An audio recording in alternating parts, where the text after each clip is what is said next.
particular, though, I mean, he could maybe go all the way back into the pocket and look for the Jhin, something very safe in lane. Weird to say that the team with the worst record is the one favorite in this matchup, but we're jumping into champion select, so we're headed back to Quick Shot and Azael to get you the action.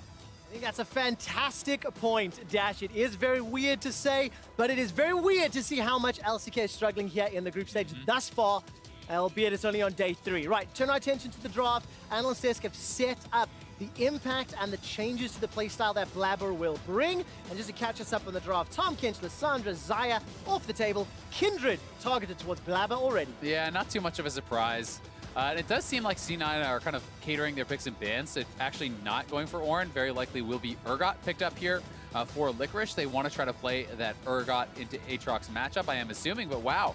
Actually going to go for the Alistar first pick, which was not something I thought would see that much priority for Zeyzal in particular. What does this mean? Project forward. What do you think Cloud9 are trying to do? Is just buying time and information? Yeah, I mean, I think it's just that the Asian teams have put such incredible priority on the Alistar, so not only are you getting that strong engage for yourself, you're denying it from your opponents. They have taken Tom Kench off the table, which is something a lot of people use to answer it. And to me, this also means Licorice was happy playing both sides of the matchup. You can see that Kuve actually chose to take the Aatrox over the Urgot, as Papa Smithy has said. A lot of times in the LCK top laners actually do believe this matchup to be Aatrox favored at the highest level, whereas elsewhere in the world, we really have been seeing the Urgot win that matchup. I'm excited to see how it plays out because Kuve yesterday was fantastic against RNG, and Licorice has really been the standout player for Cloud9. So seeing this matchup once again, but in different players' hands. And then we get, again, this East versus West, right? It's been the day of East versus West for you and I, Azael. Oh. The next lock-in will be a Tristana for Sneaky. Very early Tristana here, too. So Gen G could grab something, you know, for... I thought they might have grabbed a Varus here, honestly, but very high priority on the engaged supports here. They're going to be able to grab up the Rakan. Don't want to risk that being banned away. This does mean, though, that Cloud9 have the opportunity to actually try to target Ruler's champion pool here, while Gen G may look to attack some of those aggressive picks from Blabber. We saw the Xin hovered. That is going to be banned away. You protect that Taliyah in that kind of 1v1 matchup. Blabber does like to play aggressive. He is not someone who is scared of taking risks. Reaper calling him a popcorn. You never know which way he's going to pop. I love that analogy now. But, you know, I think that this does hurt his jungle matchup a little bit, but the Varus taken away, as I expected. I think Cloud9 really should look to protect Sneaky in that lane. Especially because Sneaky has had an underwhelming start to the World Championship. This is a player that has, for the longest time, just been consistent. Has been, you know, has been a player that delivers. And some uncharacteristic mistakes. So the Tristana gives him a little bit more safety in that role. Camille, once again, will be taken off. So Nocturne, Kindred, Xin, Camille. Like, where does Blabber go, you know, next? What champion would you like to see? Olaf? Yeah, I think Olaf is probably where I'm thinking. There are other ways you can kind of look at that, right? You know, it depends on how you actually want to try to play it. He is known for his, you know, Hecarim that could come out. We did see Hecarim played by Licorice, but you can actually play that in the jungle as well if you want a really aggressive pick. We know that he can play a ton of different champions along those lines. What would it take to see Hecarim here? Is Gen G's comp something you play? No, we'll have that discussion off air, Zale. It's going to be the Jarman locked in. Jen's going to secure the Galio. But again, it'll be Blabber that'll be dictating the pace. I honestly love this for C9. When you're looking at the fact that you got a J4 Galio combo when there was 4 bans thrown towards your jungle and you second rounded it, like, you're feeling pretty damn good about that. I will be interested to see if the Aatrox is going to get flexed mid lane, or if they actually want to do something like a Poppy jungle. There are a lot of options to flex around. I'm expecting Aatrox to go mid, Poppy to go top, Taliyah jungle, so that looks like it will be the answer here. Ruler on the Lucian, though, has the ability to really punish this Tristana, and it's going to be a lot on Zeyzal and his execution to really be on point with his combos. And, you know, while Sneaky certainly has made some mistakes, I think that Zeyzal has not been the strongest laner, has not really been executing on the highest level, and Sneaky's strength generally is more in the team fighting. Got it. So if you can get him to that team fight, you have the Galio to protect him, you have Licorice in this front line, you have the pieces in place to keep him safe. If C9 were to get to that team fight stage, it could be looking pretty good for them. I'm just so scared. Getting through the laning phase, it didn't happen against RNG, if I recall correctly, that dive comp over and over, and Sneaky and Zeyzal they just got bullied around. And as you mentioned already, Azael, Rakan Lucian, there is a devastating combo. If at any point Haru decides to come down, a lot more pressure. Nevertheless, Cloud9, they are 1-1 in the group. It is in fact Gen G who needs to pick up a win here. If they go 0-3, there's only ever been one team that has made it back into the quarterfinals, made it back to the next stage. Who was it, Trevor? Tell me. It was Fnatic. It was Azael. They managed to do so last year. And I'm going to run the risk of throwing down a caster curse. I apologize in advance if I do curse us, Azael. Okay. But we have already seen one North America win today. That's true. If Cloud9 use all the tools you talked about to pick up the second North America win, then you and I are the good luck charms for the NALCS. And you know what that means? Tell me. It actually becomes a contractual obligation that you then cast the rest of the North American games Well, you at speak Worlds. you speak to the producers. You should have read the fine print. It's in there. If it happens, we'll let them know. But it's all on Cloud9 to prove us to be the good luck charms. And we've already highlighted some of the strengths and the weaknesses in the bottom half of the map. But let's turn our attention to this top half. Poppy into Urgot. It's not something we've seen a lot this World Championship, but I can see how the tools of the steadfast presence and being able to deny some of the movement abilities on Cloud9 will really benefit Gen G. And I think denial is the key word there. You're going to be looking at Cuvée to really use that steadfast presence well to actually be able to deny the Jarvan engage, Galio jumping forward, Licorice jumping forward, the Alistar jumping forward. Like, everyone can get actually blocked by that. So it's about that timing. It's very much not about the lane. While he may be able to kind of hold even, you do give Licorice the laning advantage, and he should have pressure. That, to me, puts more onus on Cloud9 to try to make plays around the map with this Jarvan, try to get in the face of Haru, and maybe look to kind of link up with Jensen and try to play for this Galio Jarvan 2v2. It's amazing how much energy and excitement there's in the background just for dancing. And you've touched on all of the abilities and key tools that Gen G and Cloud9 can touch. I'm very anxious for Cloud9 because the man that will disrupt all of their mobility, all of their engages, is Cuvée. And this is just a guy who shows it. He gets the world's buff every world championship. And he's on the game-changing champion in Poppy. Nevertheless, turn our attention to the screens. CoreJJ and Rula. Didn't see them go for the invade. I was holding my breath. Aframu lauded them as one of the top 3 duo lanes in the entire World Championship. And look at this. Licorice is still not in lane. He's actually zoning Cuvée just out of that wave. So pretty interesting stuff. Does chunk him down a little bit, and neither of the members will lose experience, which is kind of that key thing to pay attention to. But yeah, definitely Cuvée has been insane, not only at Worlds, but throughout the gauntlet. He was actually nuts for Gen G, and really one of the big reasons that they even qualified in the first place. So definitely a lot of credit to him, and we're going to have to pay so much attention to this bottom lane and how Sneaky and Zeyzal are really able to manage it, because you can see how much emphasis Ruler is putting on actually anytime Sneaky steps forward to CS, he's stepping forward to trade. Yeah, and you can see Gen G going to get the advantage here towards level 2. Zeyzal and Sneaky respecting it and backing away. CoreJJ, now the tempo has turned. He steps all the way forward and says, "You shall not pass," pushing Cloud9's duo lane back. Kind of expected, and I think this is how this lane will play out for the next few minutes.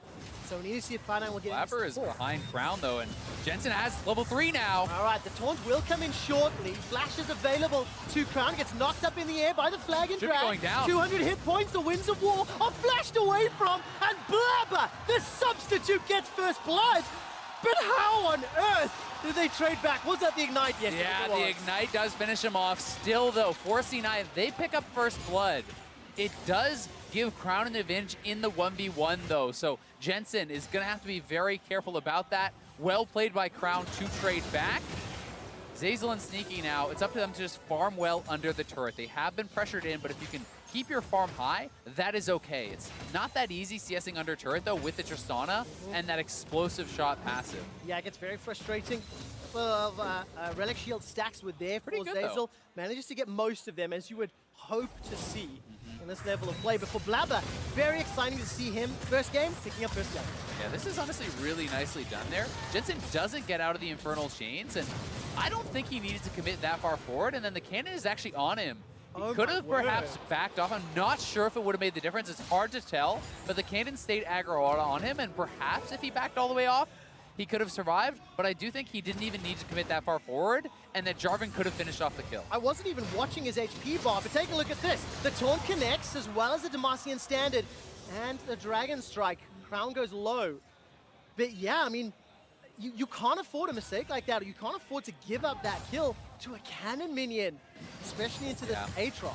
Well, and to be fair, again, the Ignite may have finished him off regardless, and so I'm not sure there, but I do think he could have backed off earlier either way and probably survived. That being said, it's a nice return gank from Blabber to try to make sure Jensen stays safe in this lane. Well, let's turn our attention to Crown on the Aatrox. You know, Crown, as far as a mid laner goes, has really traditionally most of his career been that defensive control mage star. What do you think of him on an Aatrox? Hey, I mean, he obviously has the confidence here. You know, a lot of people think of Crown, they think of, okay, yeah, it's the guy who played Malzahar into Faker. It's that sort of, you know, defensive neutralizing style. But he's confident to go into Jensen, and he is winning this lane. Yeah, I think somewhat expected during the early stages as well in terms of the kit, but this game may be defined by mid. Blabber and Haru making their way. If anything happens, then they're both there to engage. And remember, I mean, they flexed this pick over there to try to give it to Crown, knowing that it would be into this Galio. So certainly Crown was happy to take that matchup, and I think it was more about giving him the preferential 1v1 than it was about anything else happening on the top side of the map. So Jensen is going to have to play well to kind of hold safe. That being said, Galio at 6, if he has the push, can really affect the other sides of the map and combos so well with that Jarvan. So he could look to make playmaking elsewhere. Yeah, and we need to see it from Jensen as well. You need to get Licorice or Sneaky ahead to have that mid to late game insurance, you know. Nevertheless, you're getting me Haru is here. This will be a 2v2. Jensen's pretty low on HP. Blabber needs to hit the knock-up if the fight ensues. Core JJ's arrived as well. Cataclysm comes down. Crown gets the knock-up as well. And Core JJ picks up a kill for Gen G. Yeah, Blabber hit 6 there and thought, I can kill this guy before he actually, you know, gets enough health to kind of survive. But unfortunately for them, Core JJ was in the back, and Aatrox hit 6 too. And there we go, Azale. We've seen the popcorn popping off and popping down. Yeah, so watch this one more time. It's all about the experience here. They see Haru coming in, so they're like, okay, back up. But then Blabber, he's hitting the minions, and right as he hits 6, he's like, all right, in I go. But the level up as he's getting comboed there from Crown, and the fact that Core JJ shows up, such a good roam there from Core JJ, means they can't get anything done. No, they cannot. So Gen G take the kill lead at 2-1. And very, as you mentioned, good roam. Core JJ understanding or reading how much focus was put mid. So he's dancing around there to try help out Crown. And using the pressure that they had bot lane. Because honestly, you have to give credit to Sneaky and Zeyzal. They are doing very well. If Sneaky picks up all this farm, he's actually up in farm over the Lucian. So what they did utilize that pressure for was the ability to roam, was the ability to impact that 1v1. And the question is, will it come back to bite Gen G in the bottom? Because if you don't punish this Tristana and get ahead, I much prefer Tristana in the mid to late game team fights than I do a Lucian, especially when Sneaky needs some of those safety tools, the rocket jump, the buster shot, to help him out. To find a performance that we haven't seen yet. Yeah, and it's really hard to tell, if it is going to kind of come back to bite them or not, because I would say so much of it is about the playmaking with this Poppy, right? Sure, Rocket Jump gives you a lot of safety, unless you actually get stopped by the Steadfast Presence and then just instantly die to a Rakan engage, right?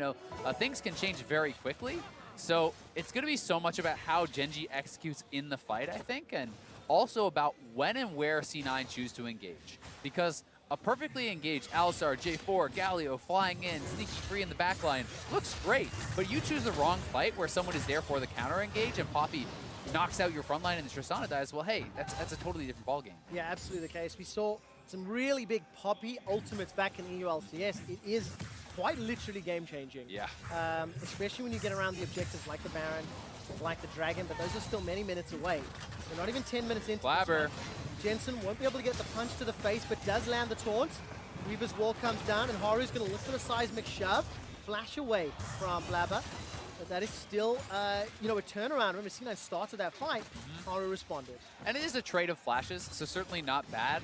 And this is why you bring Blabber in. It's aggression, right? Yeah. And you can't expect every single gank to work against a team like Gen G, but they're certainly not allowing Crown to play the game he wants to play, to dominate in the 1v1. He's constantly being pressured, and I think the trade of flashes there is certainly fine. You could look to roam this again. Licorice coming down. Potentially they look for something.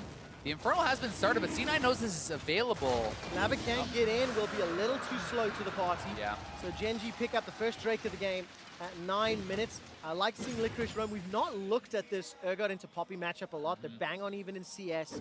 Ninja Tabby and Balmy Cinder already picked up Cuvee, but we're getting to the point where they could consider roaming. I'm just going to keep my eyes on when teleports will be available. Yeah, definitely the case. I think Licorice is certainly going to have priority, so he has an easier time roaming because he should have the push in most of the circumstances. So, you know, if he pushes in Cuvee, he can look to go mid and try to help out there, or maybe try to play for a Rift Herald.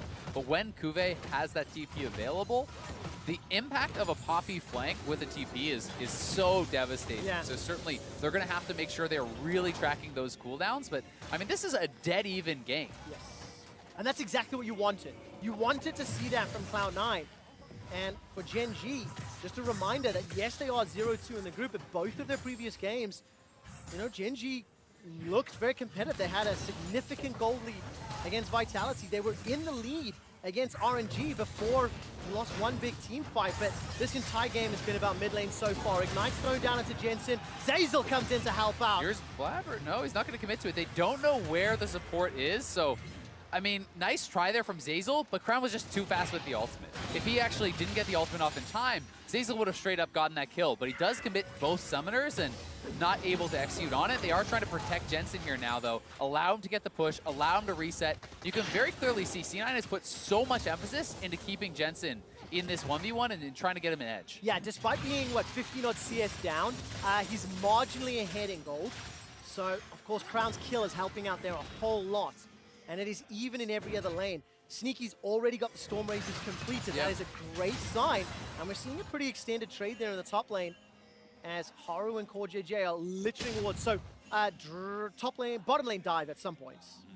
And this is honestly really what you want to see, you know, out of a team like Cloud9.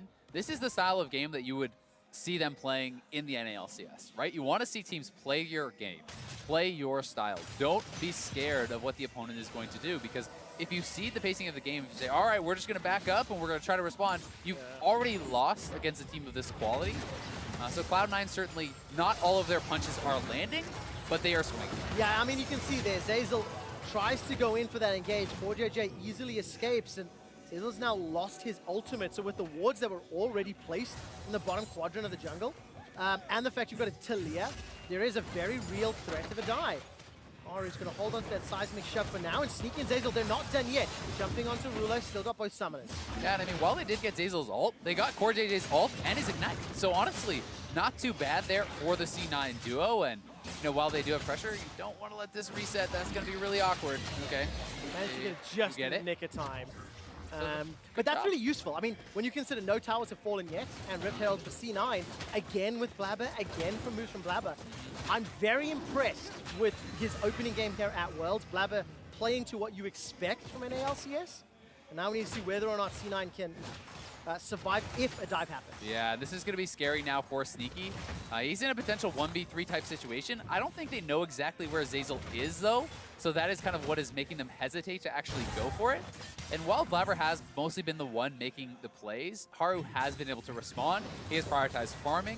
He has gotten a lot of levels here. He's actually 2 levels up currently on Blabber. He took the Infernal. So Haru has been going for the consistent play, the consistent move, where he is guaranteeing gold advantages, where he's guaranteeing neutral objectives. And you know, that is something that is certainly a very viable strategy itself. Yeah, and it's definitely something that's going to prove to be impactful in these next few team fights. I mean, gold is even between Blabber and Haru, but when you factor in the additional stats of 2 levels, that gives you a significant advantage on the Gen G side. And you know, every single time I see these Samsung skins, I'm reminded, of course, Gen G, the defending world champions, former Samsung Galaxy. They need to pick up a win here, going down 0-3 in the group. Ooh, roaming up. They might look for this fight here. Zeyzal's coming. It's a terrifying prospect, and Gen G Crown is caught out, knocked up in the air, taunted in place. All right, we'll be able to revive in a moment. How much time can Core JJ buy? Blabber dunks the kill down. Teleport's coming in from Licorice as well, so this will mean a pressure onto the tower, and they're going to summon the Rift Herald as well. Yeah, they've got to get more when you actually go through with that teleport. They need to try to get this turret. Nice Talia wall, though, is going to kind of disrupt this a little bit. And Sneaky did go down to the bottom side, so I don't think they'll actually be able to finish the turret still. They get the charge off. They do have Kube back in base, and he's looking for a potential TP flank here, so C9 has to be sure to not overstay. Yeah, this is threatening and scary. Yeah. There is pressure on the bottom tower, so if Cloud9 don't concede anything, then Sneaky will get a lot of uncontested time and damage. It ends up being a kill to Cloud9, but nothing more than that. Yeah, still, nicely done by Cloud9. They're taking their chances. They're looking for these plays constantly. That's what you want to see with this composition. Sneaky is up to farm on the Lucian. You're going to feel really good about that as the Tristana and the fact that Cloud9 are turning in a pretty solid game. Yeah, I think Jensen's in a whole lot of trouble. Sticks around, gets punished by a 4-man roam. And I actually think it's really problematic as Haru that picks that kill up. He's already, fairly far ahead of Blabber. Yeah. And he's just going to accelerate his item build. Yeah, and I mean, Talia puts out so much damage here, especially when it is kind of a soul magic threat. People are going to be looking more towards armor. You can see a couple of ninja heavies picked up, right? People are going to be itemizing more towards that very often. And if Haru gets to a quick double spell pen, that is a terrifying Talia that certainly has the potential to take you down with 1 point. So 15 minutes in, Tower First Blood will be secured by Gen G in the bottom lane. This extends the gold lead to 2,000. They already have an Infernal Drake in their pockets and a Cloud Drake available to be secured. So the game is playing out a little bit as expected in the favor of Gen G. It was the team coming in expected to win. But Cloud9, they are still close enough. They've got all the tools with this team composition to very easily turn team fights around. Yeah, and they're looking for a play here down on bottom lane. You can see Kube is backed up, looking for a potential TP. There was 4 members cheating down to the bottom side as well. And of course, there's no TPs on the side of Cloud9. Licorice is sitting on Ghost Flash. Jensen's is on cooldown. Yes, he's got the ultimate available, but needs to be close enough and anticipating it. I've been impressed by Gen G's vision. They've had a lot of control in that bottom quadrant for the majority of this laning phase. Yeah, they really have. And really kind of the biggest mistake has just been for C9, that one pick on Jensen. That was really the kill into the bottom lane turret. And besides that, the gold was quite even. Gen G is sitting at a comfortable advantage now, with the double dragons, with the gold. You're going to start seeing some items completed a little bit faster than Cloud9 can do. But still, they have a very good late game teamfight composition. Certainly are still going to have their chances. And I think one of the nicest things to see here as a Cloud9 fan is that they are being pretty conscious of where Haru can be, and he has not been able to be finding a lot of ultimates to kind of just cut people off. I completely agree. Every time we look at Sneaky and Zazel, they feel like they're backing off at the right time. They are respecting any potential engage, and they haven't been punished more. And I can't get away from the fact I love Tristan in his late game team fights. I look at this team on Gen G. Aatrox, yes, has the passive to come back to life, but isn't the tank, yes. But let's see what Cuvée can do. Goes all the way forward, throws down the hammer shot. Zazel's in range. Blabber's coming too. Yeah, and I mean, honestly, as a Gen G fan, one of the things you're going to like is how little damage Cuvée just took there from Sneaky. Because the only AP threat on this team is Galio, and he's just going to pure stack armor here. Cloud9 will be able to trade a turret and perhaps actually get the mid lane one as well, which is very low, but you can see Crown is running out there to defend it. We'll see which choice he makes, because Cloud9 could just continue to push bot lane and try to get mid lane at the same time. Oh man, okay, splitting the map on multiple sides. Ruler will take down the top tower, and Cuvée and Crown defend bottom inner. Haru's waiting to cut off any sort of retreat paths, so there is a collapse potential. Haru's going to step forward, make his presence known, and Cloud9 come out better in this scenario. Yeah, only a 1K gold advantage. Both teams, making the plays where they can, respecting the power of their opponents. Gen G is making the play on the top side. Kube defends as long as he can. Hey realizes it's an uneven side of the map. I will back off. The teams are playing a very intelligent game. We really are setting up for that team fight stage where it's going to come down to execution. It's going to come down to which team gets the better engage, which team plays those fights out perfectly. And certainly Core JJ is going to be looking for Sneaky on these engages. He's going to be able to find Jensen now if Gen G want this. Scary man to or dive. Zazel. Zazel's got flash and ultimate. We'll be able to throw the ultimate down and just get burned through. I mean, 3-on-1 in that scenario. Now all of a sudden Jensen's the target. Yes, he gets the taunt and enough time to flash out to safety, but flash burned, kill onto Zazel. Gen G in control of the map. Yeah, you pointed out their vision, and that is really what got them the advantage. They have so many more wards on this side of the map. These offensive pigs are allowing them to set up for these plays, allowing them to get those advantages, and it's a nice move there for Gen G. Now they get the flash off Jensen, they get the kill and ultimate from Zeyzal, and you know, Gen G certainly look very poised. They look like they know exactly what they want to do in this game, and that is really playing heavily for Vision, for Engage. And I need to see Cloud9 just clean up a little bit. You know, there's been some plays that they've been punished. We'll talk about that in a moment as 4JJ flies across the map. He takes one or two for his troubles, but Cloud9 setting up at least some sort of vision on this right quadrant, maybe for a split push. Yeah. Can't quite tell. But yeah, I want to see Cloud9 not get caught out in those scenarios as Haru secures the blue buff there, because it's those small mistakes, those small picks that just allow Gen G to accelerate the game, take objective after objective, and that's what kills you at the end of the day. Yeah, it really is. And Gen G's honestly just doing a good job creating time to ward, creating time to get vision by pushing out these side lanes. You see Crown shoves out the top lane. Now they know, okay, Cloud9's going to be down here on this quadrant of the map. You can reset, you can try to get vision elsewhere. And you know, really, it has been about the fact that poor JJ and Haru and Ruler kind of moving around as this squad. And Zeyzal was trying to fight that vision battle on his own and walks out, gets caught, but certainly easier said than done because your carries are trying to catch farm on all sides. You're trying to keep up in that regard. And Gen G is kind of just moving a little bit faster as far as the vision goes. And that's why Gen G are about 1,500 gold up. You know, we've crested the 20-minute mark, so Baron is alive, albeit not going to be focused right now, maybe not for a little while. As there are still plenty of talent to fight over, and Blabber decides to go in. A lot of Gen G members are around, gets pinned into the wall, knocked up into the air. Here comes Jensen. But Blabber's already down. Got no flash, he's gonna die too. Retreating, gets caught in place. The punch is interrupted, and Cloud9 starts a fight that they cannot finish. That was just a terrible engage there from Blabber. Honestly, may just be game losing here as he goes in onto Kuve. Well, here comes Crown. He jumps onto Sneaky. Sneaky uses the rocket jump away. Crown will get chunked down. Throws down the world. They're still on the Baron, though. Time. How much HP does it have? 3,000. There's no smite available in Cloud9. They're not going to go in for a 21-minute Baron secured by Gen G. Yeah, Cloud9 had been playing them pretty tightly up until now, but that may be the game-deciding play.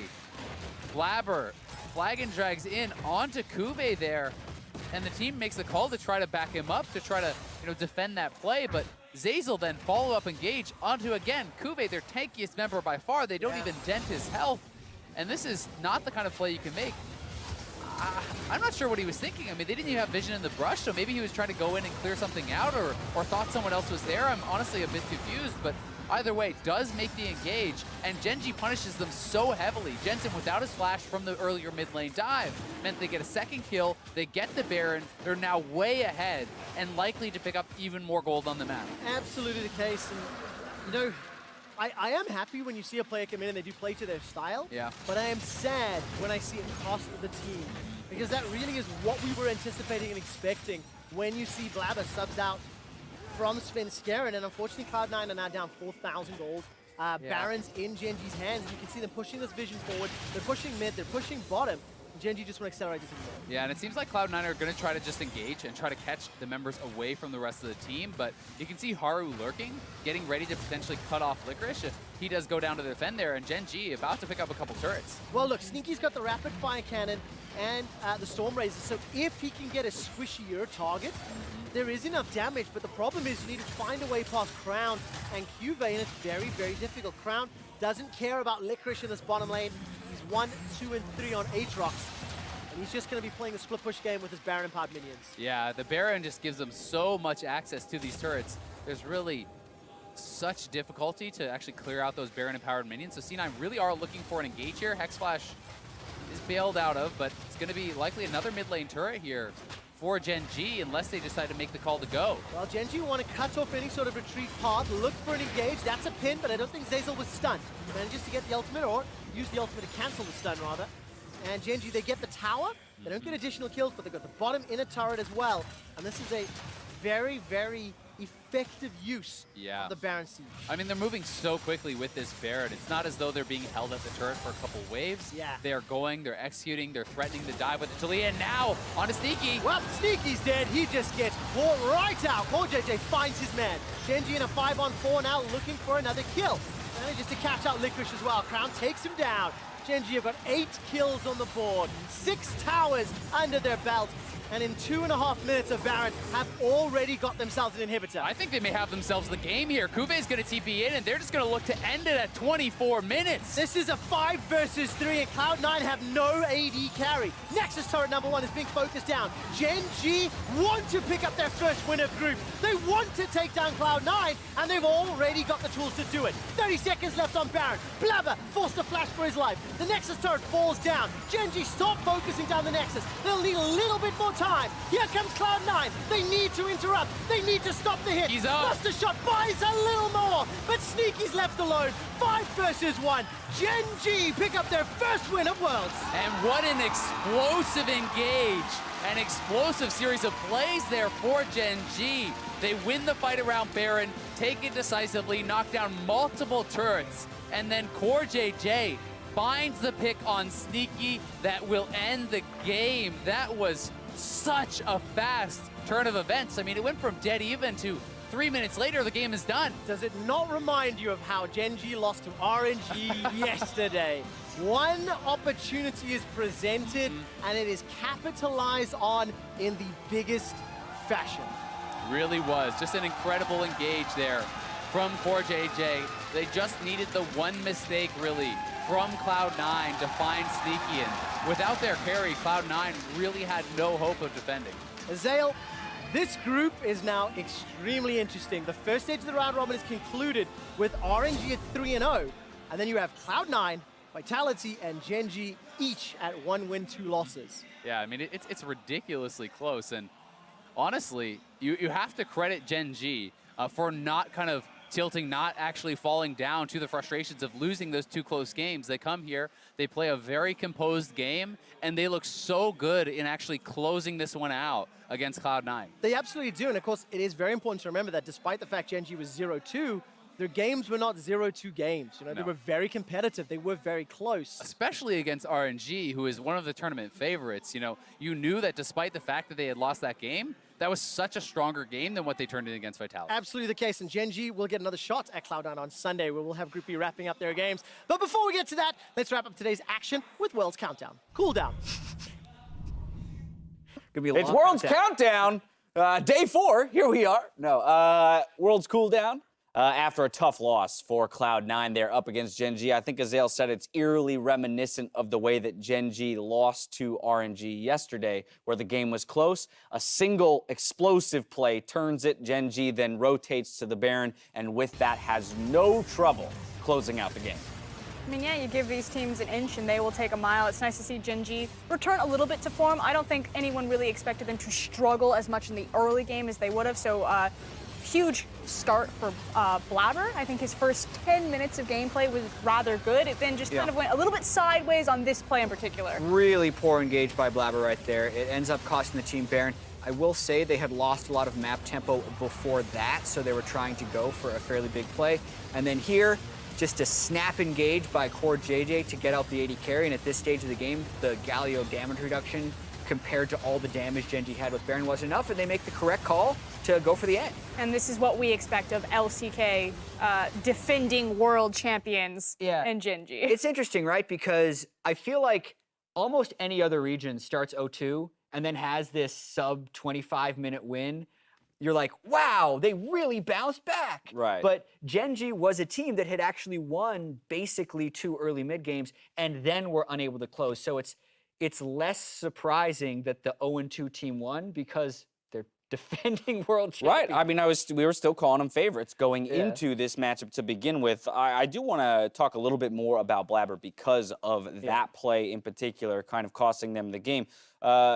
Reaper himself said that this guy's hard to control. He's got highs and lows, and for his first time out on the world stage, how do we feel about his performance, you know, including, but as well, I want to talk about things leading up to that misplay. I mean, personally for me, I think that's just an experience thing. You know, you put these types of players in so many different situations, they kind of learn that instinct of what they need to do.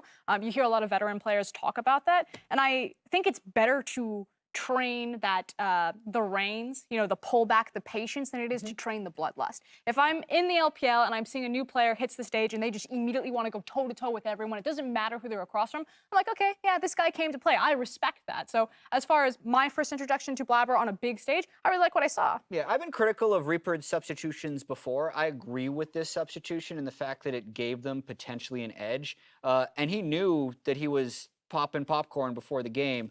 An unlucky pop was when he hit level 6, and then that was heartbreaking. and then In the Cloud air. hit level 6 off of a minion while the Jarvanal was in the air that would have killed the level 5 Aatrox. Gets level 6, gets the health, ults, turns it around. Like, that was when the game was still in its infantile state. It could have changed a lot as it developed. Yeah. But that was a bad play, and then he wasn't able to. Yeah, the first blood into that attempted kill at level 6 were very classic Blabber Jensen, you know, wrestling control of the mid lane, and then from there you would expect them to take it to the other lanes. But of course, because that single one is kind of turned, everything goes back to a moot state, and I think that's where we saw him overreaching for certain things. Yeah, and I'm not saying that that play would have meant that Cloud9 won the game. There's so many more steps that would have had to be taken, and I think Gen G did do a good job to not tilt after starting 0-2. It was a very necessary win for Gen G here to move to 1-2 again. Very difficult for a team to get out of groups starting 0-3. It has been done, can be done again, but sitting at 1-2 now,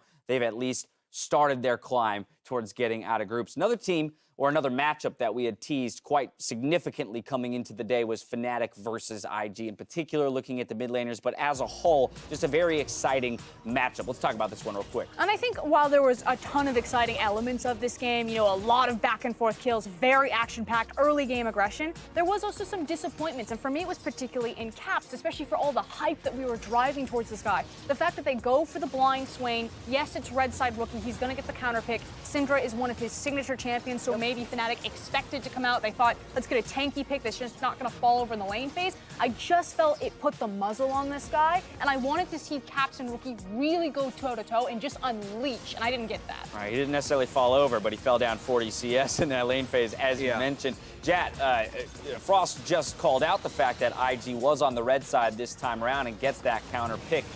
Do you think the next time these two teams meet, Caps might have a little more opportunity to showcase his prowess being on the red side himself? I would be shocked if Fnatic doesn't save for a Caps counter pick, knowing that those two guys have the largest champion pools. I do also think that Rookie's probably going to have a better blind choice at that point, depending on how they want to protect him in the second phase of bans. It's going to be fascinating to watch. I mean, that's the thing. Rookie had 20 unique champion picks. Talked about it with Vedius. Caps had 26, the most of anyone. Like, this guy has an insane champion pool. And again, you can maybe work through the logic of why you saw the Swain, but no one wants that next time. I actually feel cheated that I didn't get like an assassin versus assassin At least you matchup. didn't get Sion, because that could have happened. You're true. It could have been worse. We could have just had a tank in the mid lane. So we got a tanky mage.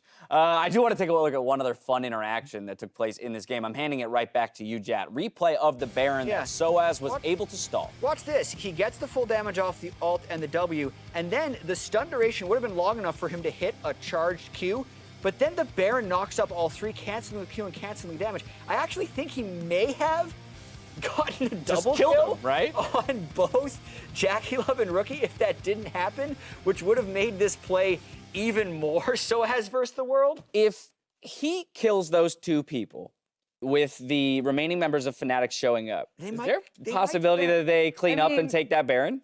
I'd have to think about it.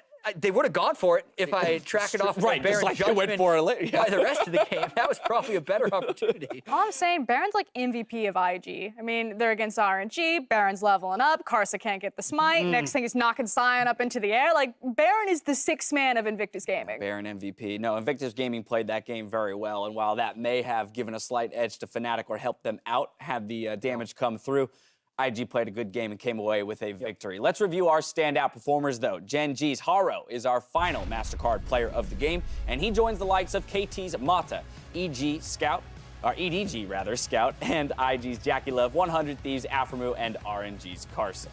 Super close to having all 5 roles on it today. Last day we only had laners, mid lane, top lane, AD carry. Today we get Karsa to sneak in there as well as a little bit of support love.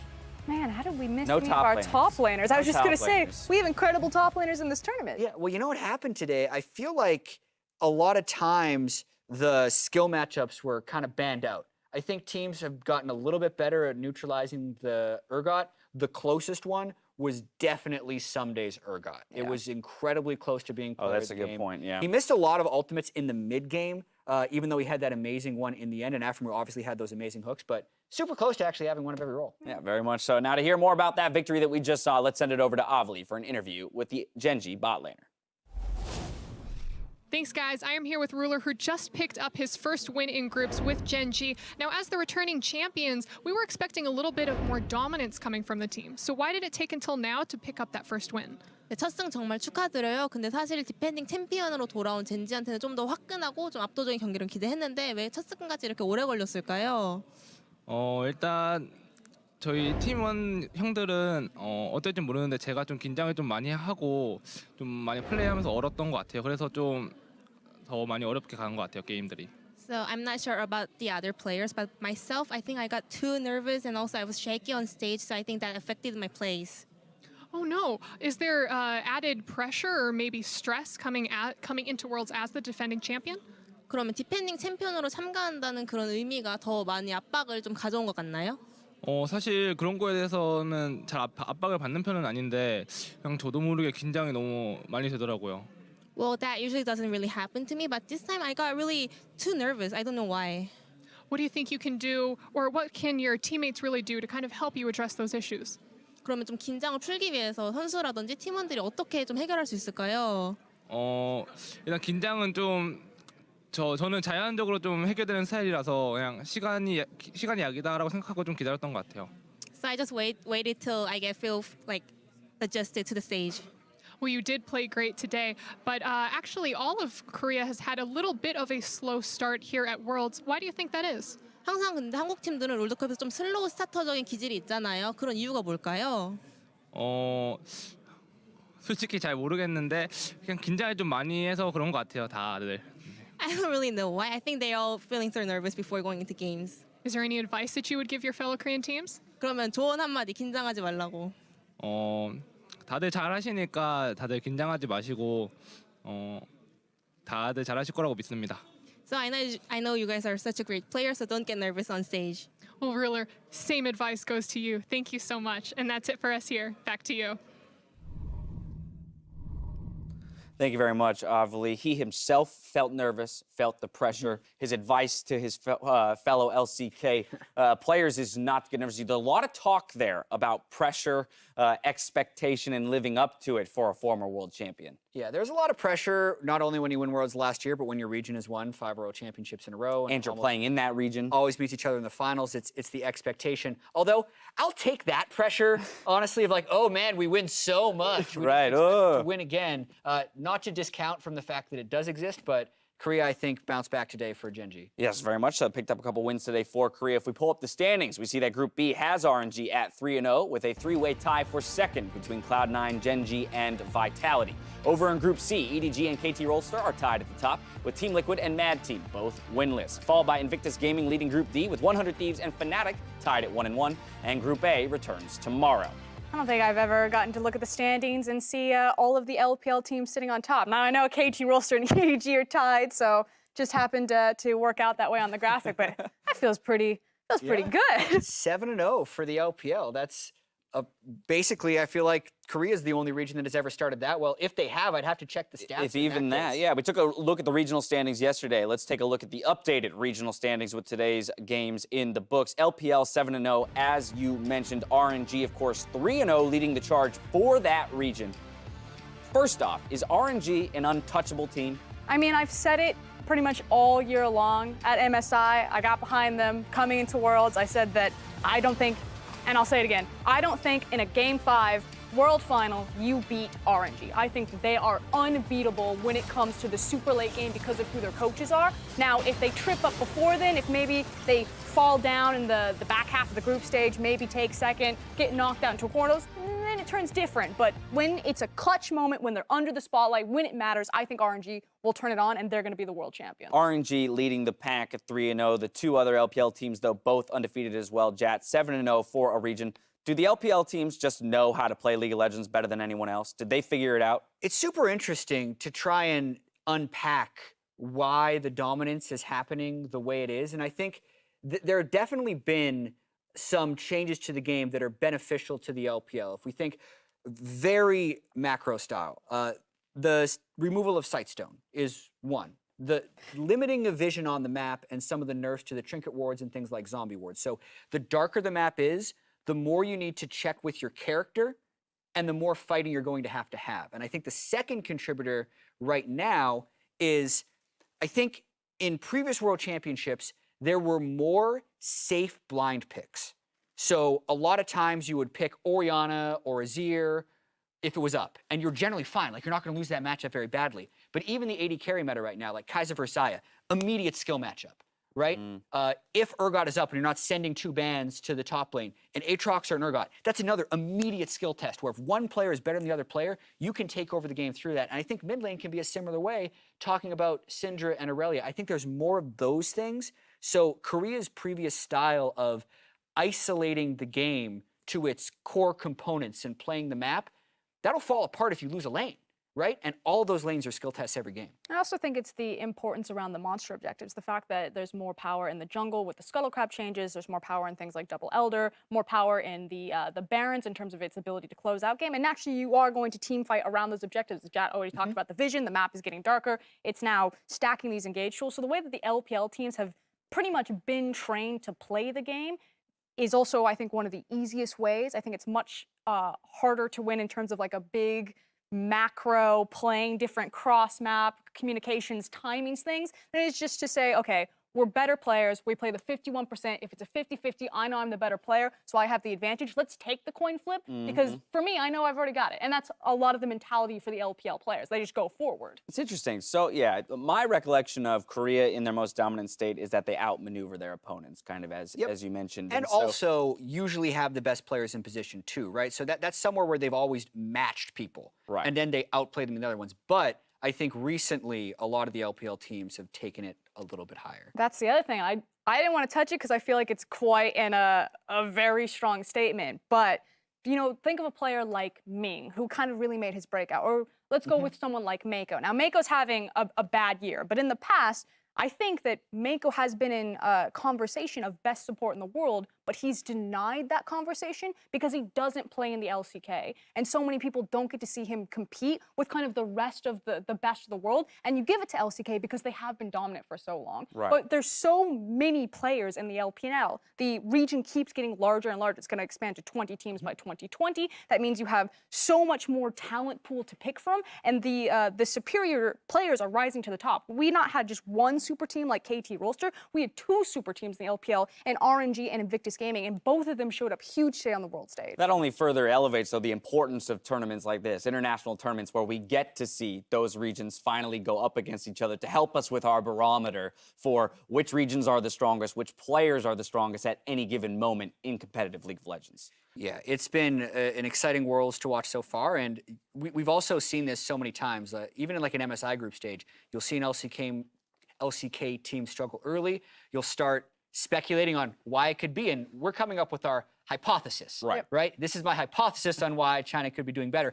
Or Korea was really nervous on the first 2 days, man. Yeah. And they're just going to turn. They're going to hard smash the rest of the way through the tournament. That's also a possibility. So we just got to watch and find out. Tune in day 8. We might be eating our words. We return tomorrow with the Freak of Freaks versus Fongbu Buffalo in Game 1. Then G2 hope to knock Flash Wolves off their spot in first. Later on, G-Rex challenges Fnatic in Game 4 with KT Rolster versus EDG to close out the day.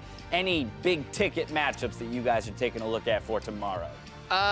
Maybe the one where there's 2 undefeated teams. I'm not sure. It's pretty decent at the end of the day. EDG versus KT. Nah. The undefeated LPL versus the undefeated LCK team. Yeah, that is a pretty sweet one. TL versus Mad is also quite interesting. And the fact that Mad Gaming, I think, have been very surprising. TL, you know, they had some highs, they had some lows. I'm curious where the bounce back is going to be and if they're actually going to show the dominance that they showcase domestically on an international stage. Interesting for different reasons. Right, I I was completely gonna say. agree. Terrifying for some. Because the 0-3 team is, I feel like, done for in that situation. Like we have this thought in the back of our mind that, oh, you can go 0-3 and still make it out, which is technically correct because Fnatic did it last year after 0-4. But it's only been done But one realistically, I don't think that's a possibility, right? Because we've had it happen so many times. So the way Team Liquid played today, I think they would lose to Mad Team because not only were they kind of forcing teams to fight them, they were then missing all their ultimates in team fights. I don't think that's Team Liquid's standard level. So I hope they can get back to their standard level. Then I think they'd win. I'm going back to the KT EDG game. Okay. Does the LPL suffer their first loss tomorrow? I mean, you would say absolutely. KT looked like a completely different animal in the S-Class alongside RNG, whereas Edward Gaming have really just scraped over the finish line on the back of some miracle performance plays by individual players. You know, it was iBoy in game number 1, it was Scout in game number 2. It hasn't been that collective, you know, on all cylinders. That said, it is against Deft, and Clearlove has made some statements that he can't wait to just camp Deft's lane, so... Yeah, if it happens, though, the murmurs of the LPL is definitely better are going to get a lot louder. Yes, very much so. Yeah. Right, just because KT is that remaining, you know, strong team for the LCK. All right, well, that's going to do it for us here today on day 3 of the group stages. So now for myself, the casters, the entire live broadcast crew, thank you all for watching, and we'll see you tomorrow for more Worlds 2018.